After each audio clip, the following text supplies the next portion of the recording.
بسم الله السلام عليكم waxaan idin wadaagi doonaa buugga dhabar adeeg 6 talaabood isbedel ku horseeda waxa isweydiin lahaa qofka isweydiinaya marka uu buug rabo inuu akhriyo sababta uu buugga ku dooranayay ku akhri lahaa sababtaas aan jecelahay in idin la wadaago si kooban oo dulmara fariimaha uu buugga xambaarsan yahay kugu dhiirigelin kara inaad buuggan akhrido arrinta koobaad waxa weeyaan in isbedelka jecel lahay guud ahaan oo laakiin aan dadka kale la jecel lahay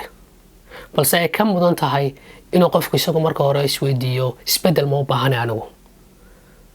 halkii aad qof kale ka xamal lahayd dhaliili lahayd inaad adigu saxamato dhalishad xisaabiso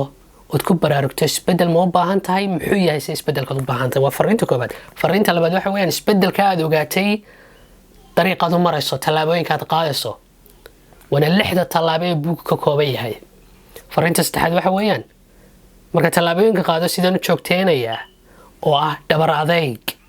sidaad ugu dhabar adeegi talaabooyinka aad qaaday iyo ugu dambeyntii oo ah horumarka isbedelka xiriir ka dhaxeeya waxa weeyaan horumar ma jiro hadaan wax la bedelin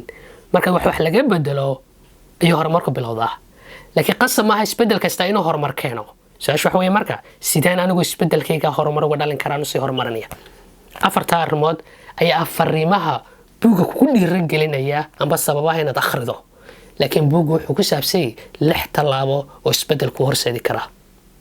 وحين أبلنا سبدل تغن يدبر عذاك أدبا ما سيدي السلام عليكم